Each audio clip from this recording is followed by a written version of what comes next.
Bueno, hay muchas posibilidades para distraernos, pero rogamos al Señor que nos conceda el poder centrar este tiempo en la palabra del Señor. Y quiero invitarlos a que abran por favor sus Biblias en la primera carta del apóstol Pedro, capítulo 2, versículo 9. Vamos a leer desde el versículo número 9 hasta el verso 12.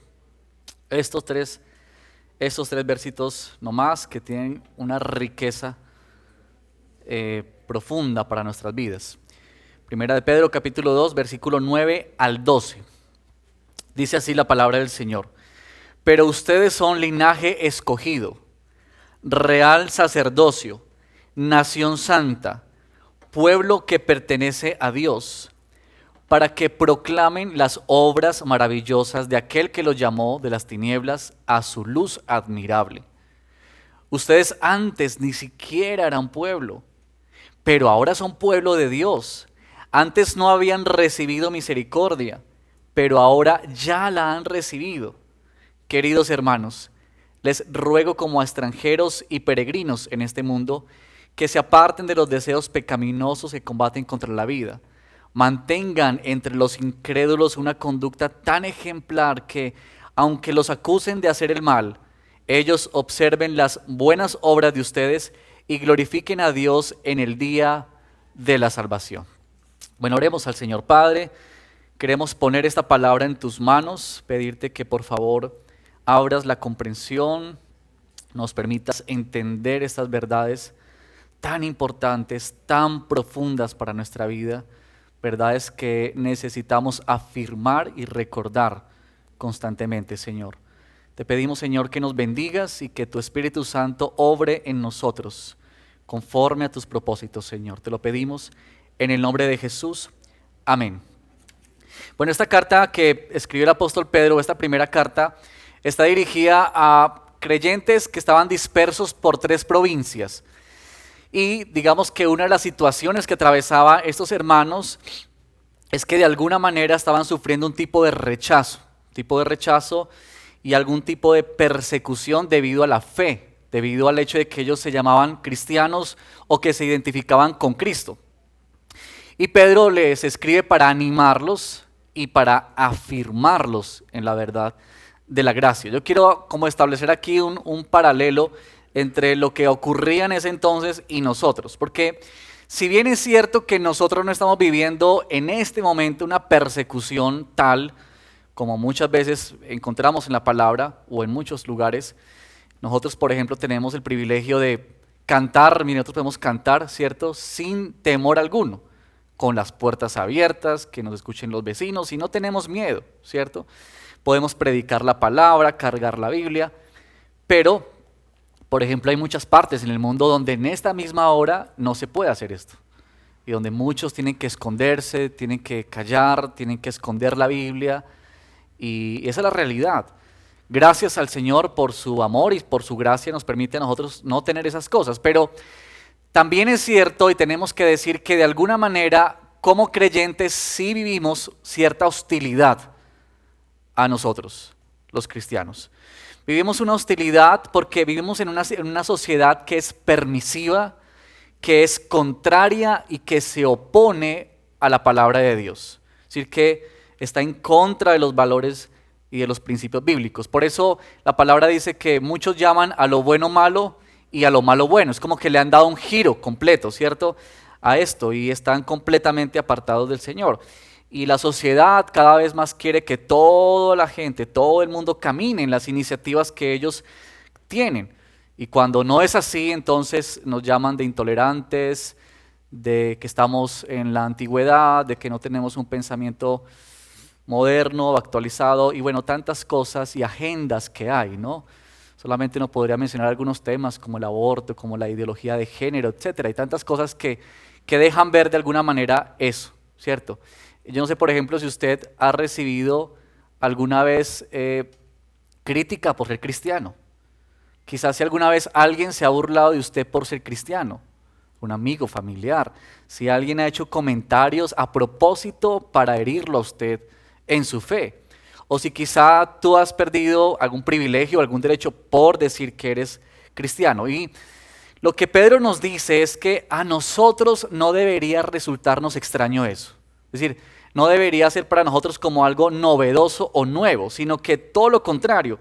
Nosotros deberíamos estar acostumbrados o vivir naturalmente frente a la discriminación, ante la acusación de otros, la calumnia, y bueno, en fin, tantas cosas por el hecho de identificarnos con Cristo. Por eso Jesús dijo que nosotros no éramos de este mundo, sino que Él nos había escogido entre el mundo. Y Jesús dijo esto allá en Juan 15:19. Por eso el mundo los aborrece. Esas son las palabras de Jesús, ¿cierto? Y la historia de los apóstoles, si uno mira a Pedro, Juan, Pablo, todos ellos, la manera en que vivieron y que tuvieron que enfrentar la vida por decir que ellos seguían a Cristo y que amaban a Cristo. Así que nosotros debemos de enfrentarnos a la hostilidad y la incomodidad. Eso es una regla en la Escritura. Nosotros enfrentamos eso. La pregunta es, ¿cómo vivimos en un mundo hostil? En un mundo que cada vez es más agresivo, más contrario hacia el Evangelio. Yo encuentro que en este texto nosotros tenemos dos ideas. Una es que enfrentamos este mundo hostil con nuestra identidad y también con nuestra responsabilidad. Hoy ya veremos como nuestra misión. Yo por eso he titulado esta predicación Una identidad que conlleva una responsabilidad. Y quiero mostrarles eso en dos partecitas. Una, hablar sobre nuestra identidad. Ustedes sabían que tenemos una identidad que nos ha sido dada, que nos ha sido otorgada, y yo quiero profundizar un poquitico sobre eso aquí en este texto. Lo siguiente es nuestra misión y hablar sobre cómo esa identidad nos conduce naturalmente a una misión que nos ha entregado Dios. Así que pensemos en nuestra identidad. Esta pregunta de ¿quién soy yo? No sé si quizá alguna vez usted se haya hecho esa pregunta. ¿Quién soy yo? ¿Quién eres? ¿Qué te define? ¿Cierto? Quizá esa es una pregunta que todo el mundo en algún sentido trata de encontrarle una respuesta. Desde que comenzamos la vida, a crecer y todo eso, la búsqueda de la identidad. ¿Quiénes somos nosotros? ¿Cómo nos ven otros? Y es una pregunta crucial. Yo creo que muchas veces nosotros nos definimos o la gente se define por lo que hace, es decir, por el cargo que tiene, la empresa en la que trabaja, por lo que tiene, lo que posee, por los logros que ha alcanzado en la vida y como que de alguna manera le damos el peso a esas cosas de que nos está definiendo y de que otros pueden ver, miren lo que yo he logrado, miren lo que tengo, miren dónde trabajo, miren con quién trabajo, y como que eso nos da en cierto sentido la idea de quiénes somos. Pero es errado pensar así, porque realmente Pedro nos dice que la definición, ¿cierto?, de nuestra identidad nos la da Dios. Es Él quien dice quién eres tú y quién soy yo. Yo quiero mostrarles cómo en estos primeros dos versos, por ejemplo, versos 9 y 10, la NBI traduce 4 veces la palabra pueblo. Miren, ellos dicen pueblo escogido, que usted y yo somos pueblo escogido, que somos pueblo que pertenece a Dios, que antes no éramos pueblo y que ahora somos pueblo. Y esta cita está tomada del Antiguo Testamento. Pedro cogió 2 textos del Antiguo Testamento y los trajo literalmente y los colocó aquí. Uno es el que está en Éxodo 19:6, que dice, ustedes serán para mí un reino de sacerdotes y una nación santa. Y el otro está en Isaías, que dijo, yo hago brotar agua, está hablando Dios, en el desierto, ríos en lugares desolados, para dar de beber a mi pueblo escogido, al pueblo que formé para mí mismo, dice Dios, para que proclame mi alabanza. Y yo quiero llamar la atención sobre este primer énfasis, que cuando nos habla de nuestra identidad, nos habla de que tú y yo somos un pueblo.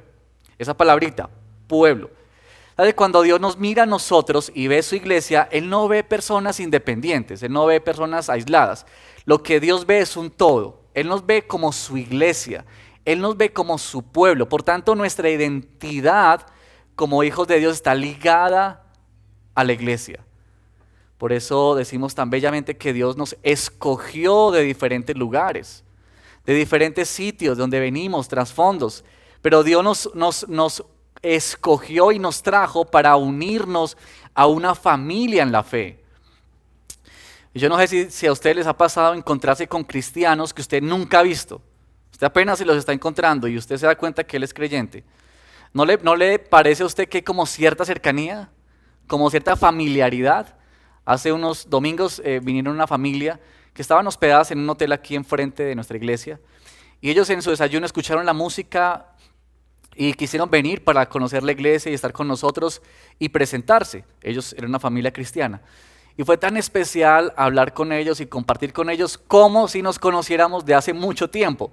Eso es algo extraño, ¿no les parece? Que como que de alguna manera, aunque no nos hemos visto, no nos conocemos, apenas sabemos el nombre, hay una cercanía, hay una familiaridad. Bien, eso es un privilegio porque Dios te ha escogido para unirte en el pueblo de Dios. Y de donde vengamos, de donde seamos, Dios nos ha incrustado en este linaje, ¿cierto? En las dinastías o en las realezas, ¿verdad? Uno es porque uno va naciendo, ¿cierto? Uno es hijo de, entonces el rey, el príncipe, y como que uno pertenece a esa familia porque uno ha nacido ahí. Pero nosotros fuimos escogidos por Dios. Nosotros no nacimos en ese pueblo. Dios nos escogió y nos colocó en ese pueblo y nos llamó nación santa, no en términos políticos y geográficos, sino en términos de que ahora es Cristo quien nos une. Él es, ¿verdad? Él es nuestro linaje. Y creo que eso es maravilloso para nosotros como iglesia, que por ejemplo, cuando ahorita nos saludábamos unos a otros y poder extendernos la mano y saludarnos y decir, somos una familia, apreciar y valorar nuestra identidad en la iglesia. Pero otro asunto que menciona Pedro también aquí en cuanto al pueblo, es que es un pueblo que pertenece a Dios. ¿Sabes? Que Dios nos reclama para Él. Dios reclama lo que es suyo. Y Dios dice que tú y yo le pertenecemos a Él. Cuando venimos a la fe en arrepentimiento y fe, y el Señor nos hace renacer por su gracia, entonces ahora le pertenecemos a Dios. ¿Usted sabía que usted tiene un dueño? ¿Que tenemos un dueño? Hace poco creo que Arnulfo aquí mismo me hizo una mención que me pareció muy interesante y la recuerdo, que él hablaba de un animalito, un perrito que lo habían encontrado muy mal, muy mal. Yo me puse a buscar el video y lo encontré. Y el perrito pues ahí está, ahí cierto, muy mal, casi en los huesitos este animalito. Y otras personas vienen y lo toman y lo comienzan a recuperar, ¿cierto? A darle alimento, protegerlo, cuidarlo. Y después muestran, después de meses, y ese perrito ya está mucho mejor. Y Arnoldo nos decía ese día que lo que había cambiado en la vida de ese animalito es que había cambiado de dueño. Y eso me parece muy interesante porque cuando yo leía esto pensaba, tú y yo valemos por a quién le pertenecemos. Ese es el valor nuestro. El valor nuestro y el cambio de nuestra vida está porque Dios ha pagado un precio por ti y por mí. En el capítulo 1, Pedro dice que fuimos comprados no con nada perecedero, ni con oro, ni con plata, sino con la misma sangre de su Hijo, de Cristo. Y por eso nos ha redimido, nos ha salvado. Así que el énfasis es que tú y yo somos de mucha importancia para Dios. Tu vida es valiosa para Dios. Tú vales para Dios porque Él te ha escogido, porque Él ha pagado por ti. Y yo creo que nosotros necesitamos, hermanos, ser más conscientes de esta posición en la que tenemos. De que hemos sido escogidos, que somos real sacerdocio, que servimos a un Dios que es Rey de este universo, ¿verdad? Y esta verdad de que somos pueblo de Dios, mira, nos indica que tú y yo estamos en una ciudadanía que no es de un lugar geográfico ahora. Es decir, no estamos hablando de un pueblo. Este pueblo de Dios no es un pueblo que pertenece a un lugar específico, no está regido por fronteras, no. Somos pueblo de una nación que es celestial, que es espiritual. Y eso nos hace pensar en las palabras de Pedro, cuando Pedro dice, queridos hermanos, les ruego como a extranjeros y como a peregrinos. Esta idea de que nosotros estamos aquí, pero no somos de aquí. ¿Cierto? Como cuando, no sé si usted alguna vez ha salido del país o ha ido a una casa ajena de alguien que le pueden recibir muy bien, la atienden con calidez, ¿cierto? Pero usted sabe que eso donde usted está no es suyo, que usted está ahí por un tiempo, por un momento, y que las prácticas, las costumbres, la manera de ver la vida que hay en ese lugar no es el suyo. Y esto es lo que Pedro nos dice, que tú y yo estamos en este mundo como extranjeros y como peregrinos. Es decir, a nosotros nos debería parecer este mundo algo extraño. Nos debería parecer algo extraño el mundo. De alguna manera que tú debes sentir en este mundo que algo no cuadra, que tú dices como que esto no es como yo pienso, no es como yo creo, no es, ¿por qué? Porque tú perteneces a otra ciudadanía, porque tú y yo pertenecemos a otro lugar, que es ese el que el Señor nos ha entregado.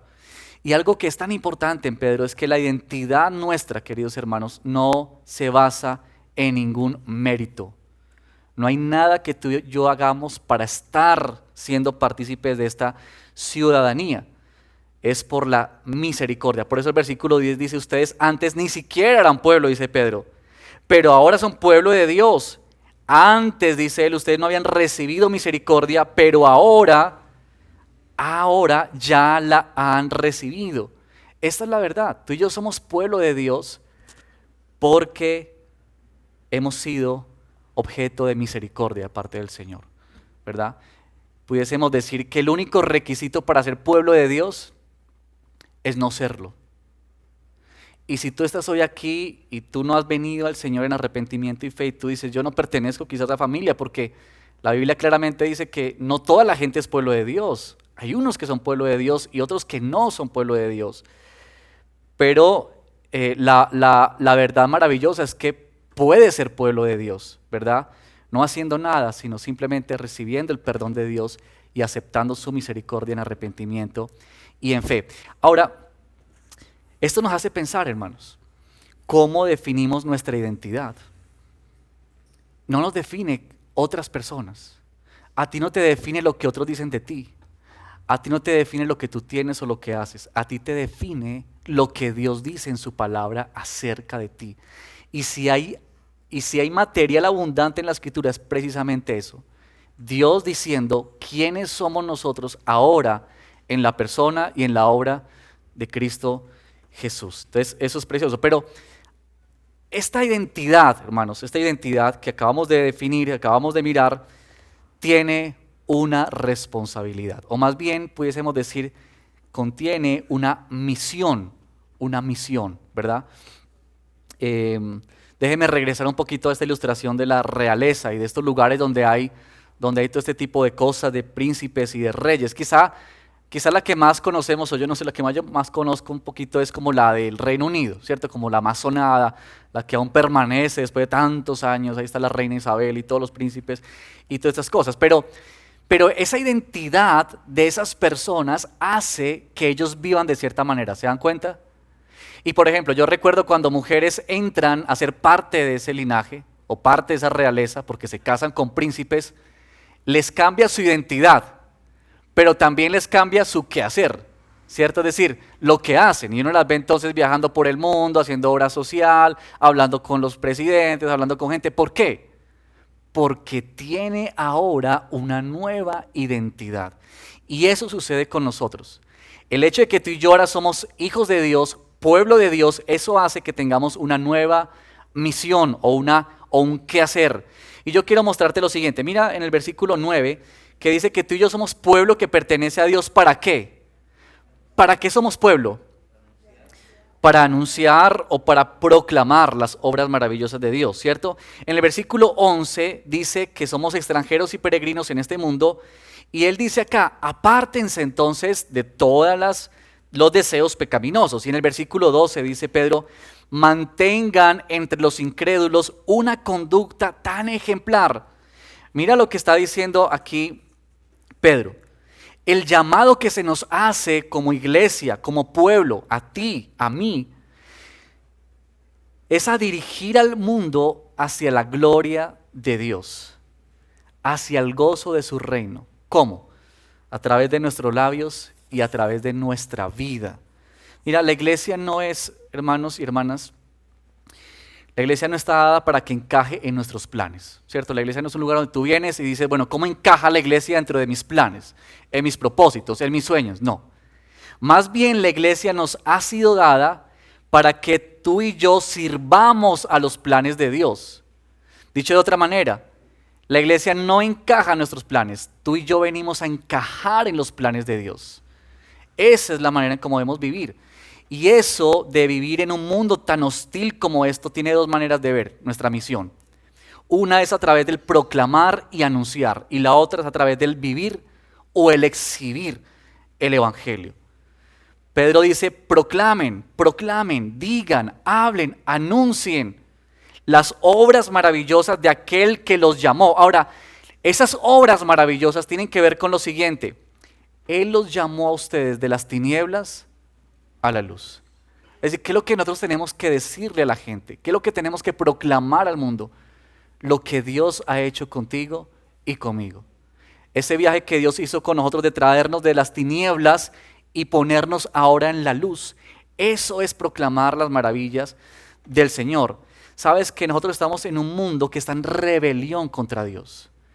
Y yo creo que basta con ver un poco las noticias, con leer cualquier artículo secular, con mirar un programa de farándula, con hablar con alguien de este mundo, y tú te vas a dar cuenta rápidamente que este mundo está en completa rebelión contra Dios. El mundo le ha dado la espalda a Dios. La gente no quiere saber de Dios. Se han ido lejos de Dios. Y por eso el Señor nos llama a ti y a mí a ser testigos de Él.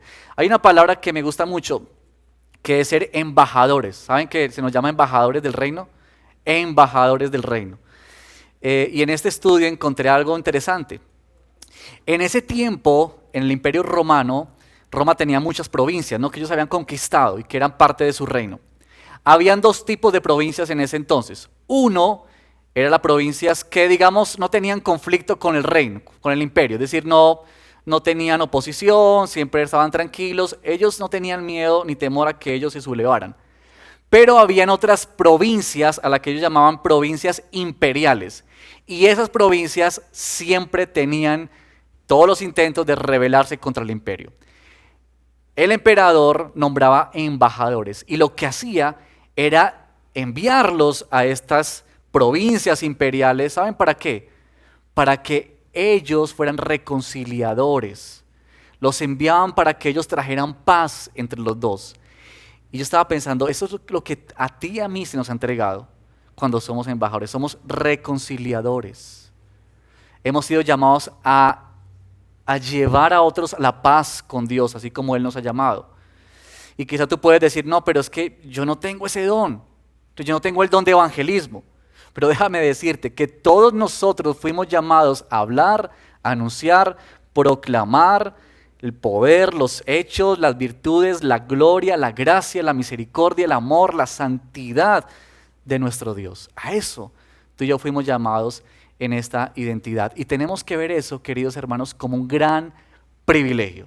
¿Sabes que Dios podría hacer que las piedras hablaran? Pero Dios nos ha concedido a ti y a mí el privilegio de ser sus representantes. Imagínate eso, de representar a nuestro Dios delante de otros que aún no le conocen.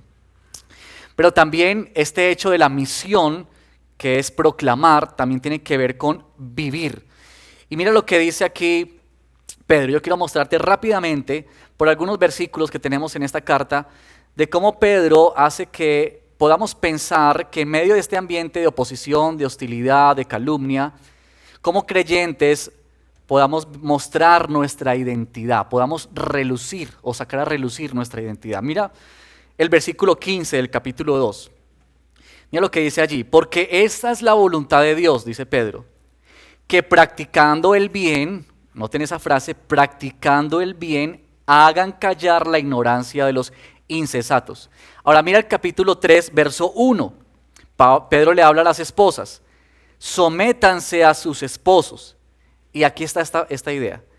De modo que si alguno de ellos no cree en la palabra, pueda ser ganados más por el comportamiento de ustedes que por sus palabras. Y el verso 15 y 16 del capítulo 3, mira lo que dice. Más bien honren en su corazón a Cristo como Señor. Estén siempre preparados para responder a todo el que les pida razón de la esperanza que hay en ustedes. Verso 16. Pero háganlo con gentileza y respeto, manteniendo la conciencia limpia, para que los que hablan mal de la buena conducta de ustedes en Cristo se avergüencen de sus calumnias. Nota cómo Pedro dice, la manera en la que tú y yo vivimos en este mundo hostil es una manera que deje ver quién es nuestro Dios, que deje ver cuál es el carácter de Dios.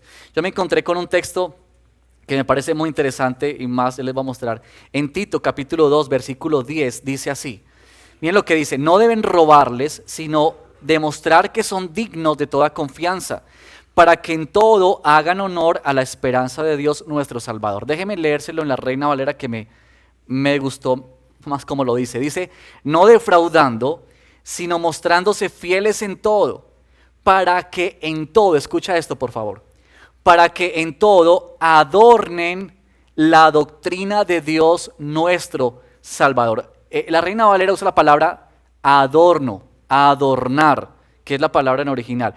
Y esa palabra, en su original, es la que trae nuestra palabra al español, al castellano, que es cosmético, cosmético.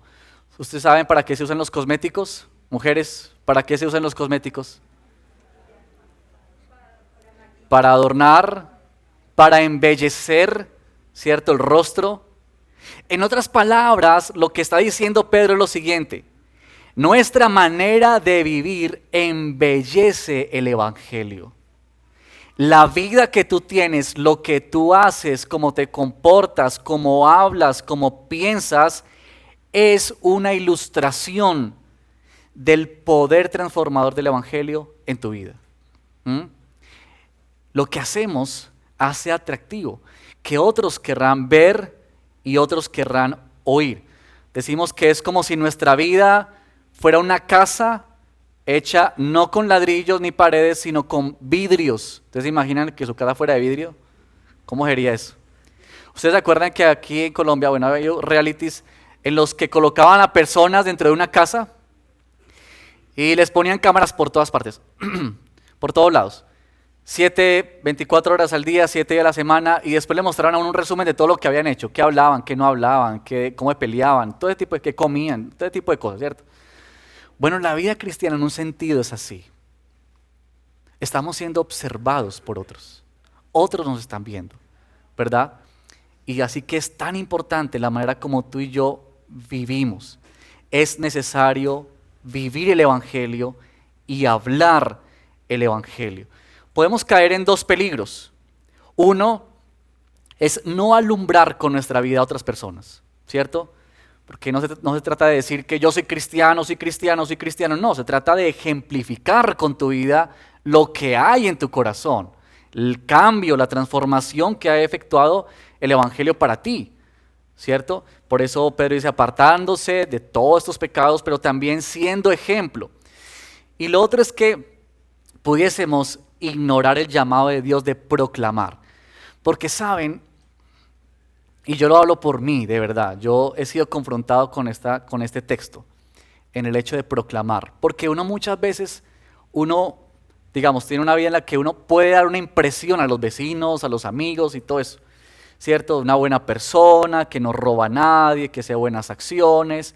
Y quizá otros puedan ver y decir, uy, sí, hay buen comportamiento, es una persona que es moralmente buena. Pero sabes, con todo y eso, ellos aún no saben el mensaje de salvación.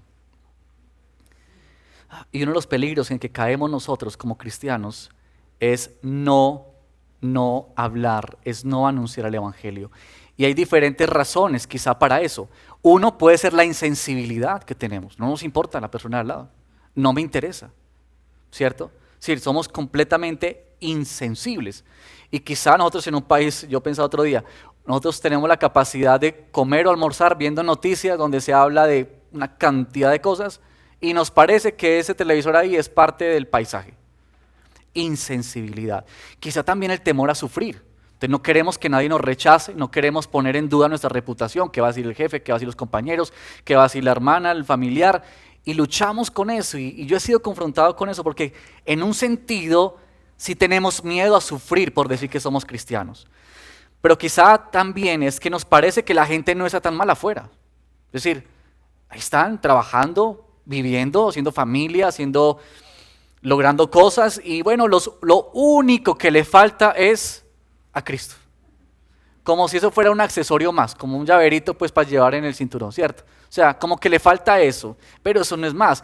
Y quizás esas son razones que nos hacen de no predicar, porque no valoramos lo que significa pertenecer, ser del pueblo que el Señor ha redimido para sí.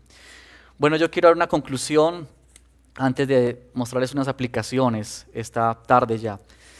Miren, hermanos, nosotros no tratamos de vivir para hacer que otros entren al reino. Eso no es potestad nuestra.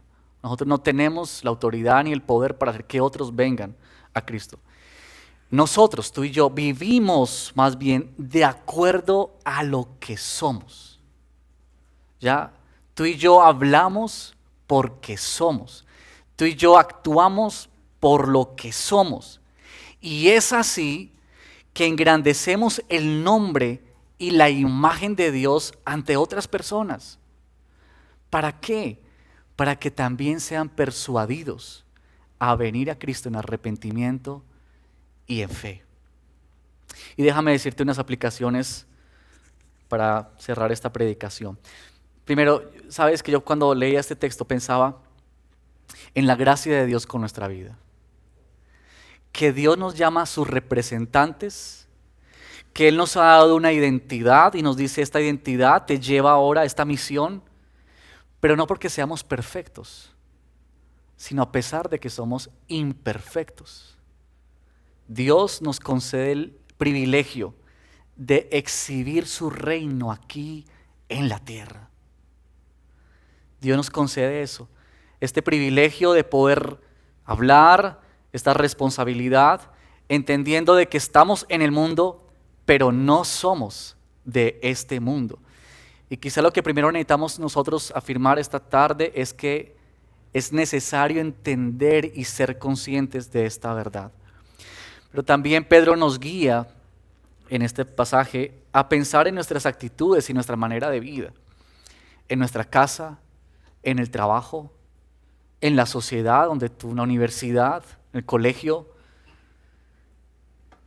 Quizá tú estás con un jefe que es injusto, un jefe que es hostil contigo. Y la pregunta es, ¿cómo podemos mostrar en medio de eso la grandeza de Cristo? Tantas veces quisiéramos responder con la misma moneda, ¿no les parece? Y quisiéramos atacar y quisiéramos hacer y deshacer.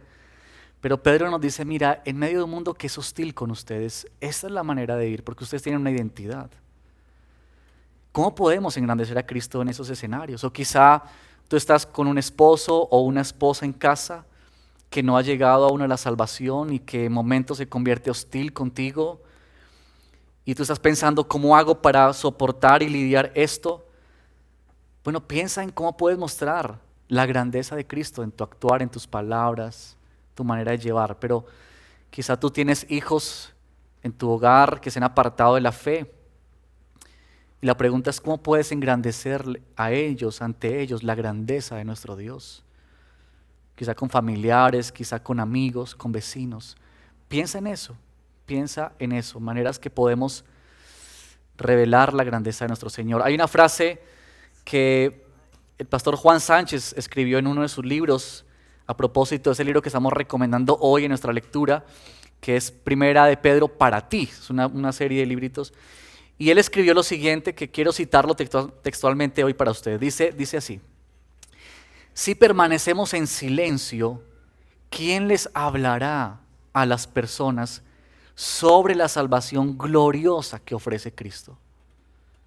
Si no somos santos y amorosos, ¿quién les mostrará el gozo de una vida transformada por Cristo?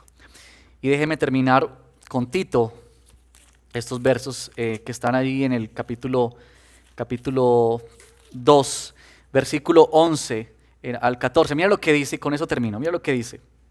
Dice Pablo, en verdad, Dios ha manifestado a toda la humanidad su gracia, la cual trae salvación y nos enseña a rechazar la impiedad y las pasiones mundanas.